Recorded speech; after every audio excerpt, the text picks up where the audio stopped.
Welcome back to the Bluechip Breakdown, Vols fans. I'm your host, Bo. Happy Saturday to everybody. There's a lot going on with our volunteers today. Number one, our women's basketball team is currently playing in the NCAA tournament, and they look very dominant. So they should be able to advance on to that next round. And then our men's basketball team is going to be playing later on tonight at 8 p.m. in a primetime game versus Texas, which is Rick Barnes' old team. So there's some big storylines to cover in that one. Bray and I will try to sneak in a quick live stream if we can, just to get everyone's thoughts and concerns before we head into that game. But today's video will be about my thoughts on the fourth day of spring practice for our football team and the first day in full pads, which is always really big for a football season. And normally what I do with these videos is I'll wait for the insider's notes and things like that. But today I don't have time to wait around just because weekends, they tend to get everything out a little bit later. And my nephew, Kason, who y'all have seen on this channel, he's 7 years old. He's going to be playing in his first travel ball tournament today. The game is about 2 hours away. So I've got to leave a little bit earlier.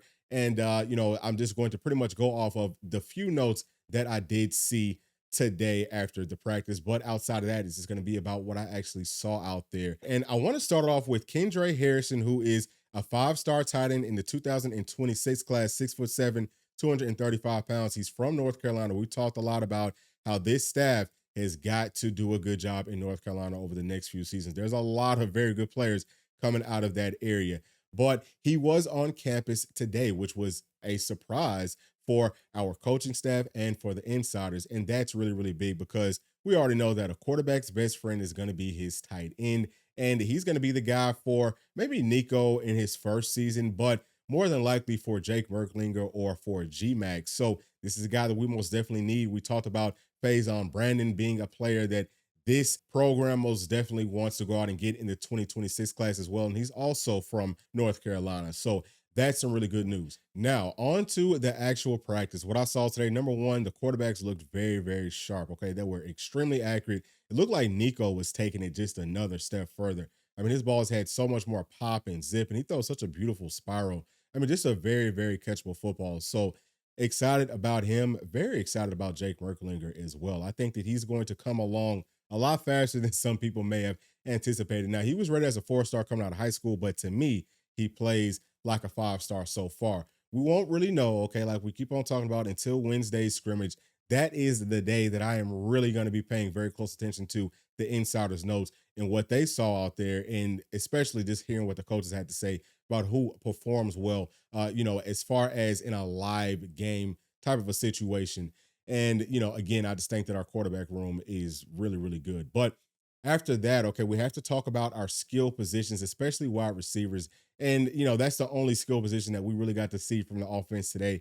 I think that we look good as far as how we're running routes. We've seen a whole lot of digs, which I think is going to be very important moving forward.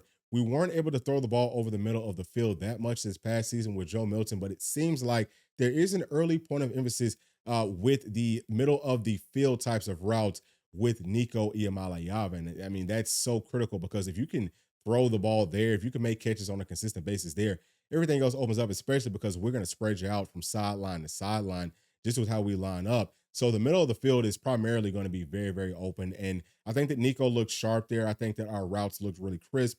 There are some drops though. And like I kind of touched on, just kind of going through our fourth day of spring practice, I mean, that's kind of normal, right? I mean, it just is just because players are going to start to get kind of fatigued. Okay. You have to kind of work through that. Now, we did have yesterday off, but you still probably need a few more days. So I think that our next practice may be on Monday, but don't quote me on that. I do know that the big scrimmage coming up on Wednesday is going to be the biggest deal that I'm going to be paying very, very close attention to. That's where we will know who's who and what's what. And we can really start to see what the depth chart is going to look like. But for the most part, I love what I've seen. I'm going to tell you something. Dante Thornton may end up being the starter early on over Chris Brazzell just because he looks so consistent. He really does look like he's been in the system for a few years. And we kind of saw him start to come on at the end of last season. So that's going to be big. Okay. What happens again once those kind of, lights turn on for those two players? Who wins that out is going to be huge. But I do think that this year we're going to rotate guys in a lot more than we have in previous seasons up under Coach Hopper, just because there's so much depth. Braylon Staley still looks really good. And, him as a true freshman, you already know he's going to have a couple of lapses. He did have a couple of drops today, but you see him diving out, trying to make those catches. He has to also learn how to practice, right? This is just spring ball. You don't want to get yourself hurt. So don't, stay up off of the ground, young man. But he is going to be a stud. I think that Squirrel White also look good. We see him try to make that one-handed catch out there on the sideline. And I think that part of that is, hey, he's trying to show up Braylon Staley, who he can feel on his heels. But I don't think necessarily that Squirrel has to worry about losing his position. So I love what I'm seeing pretty much everywhere with the wide receiver core.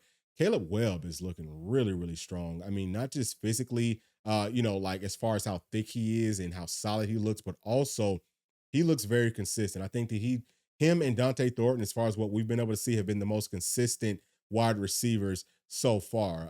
But again, man, we'll see what happens once those pads come on and once we really start to hit.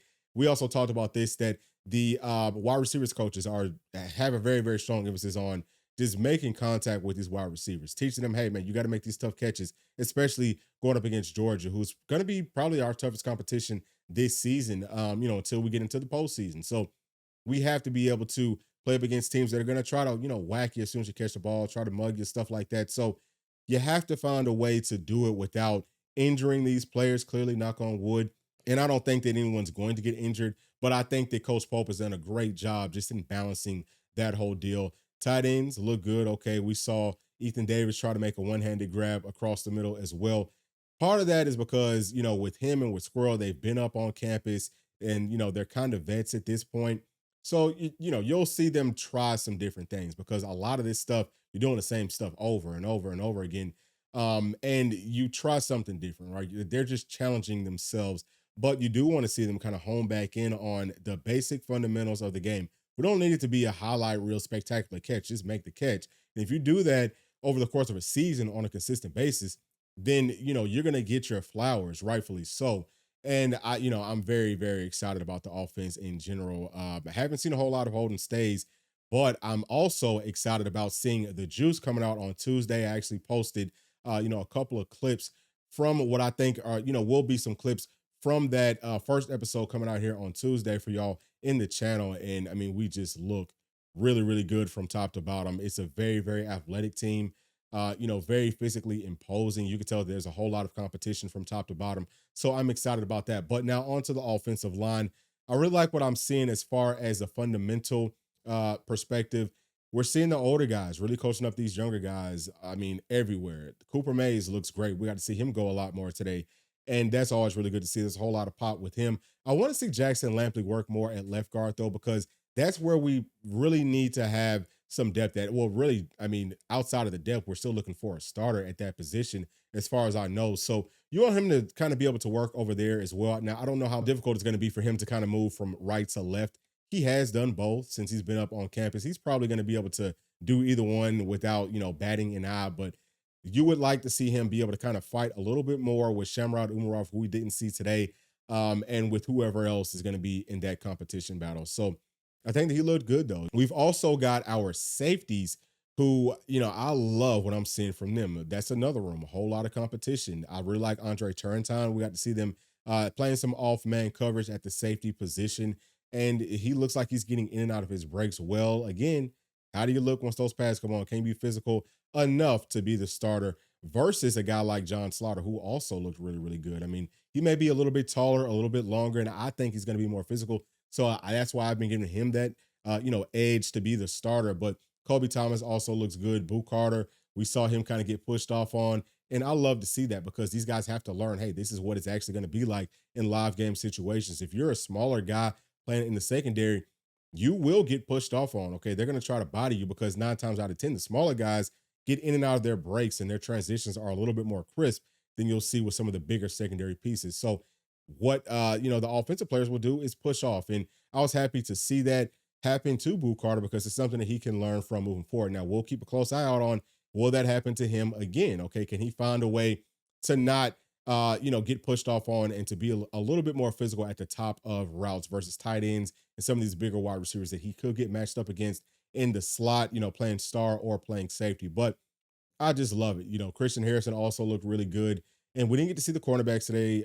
We talked about we didn't get to see those tight ends today. Saw a little bit of the running backs kind of in the background.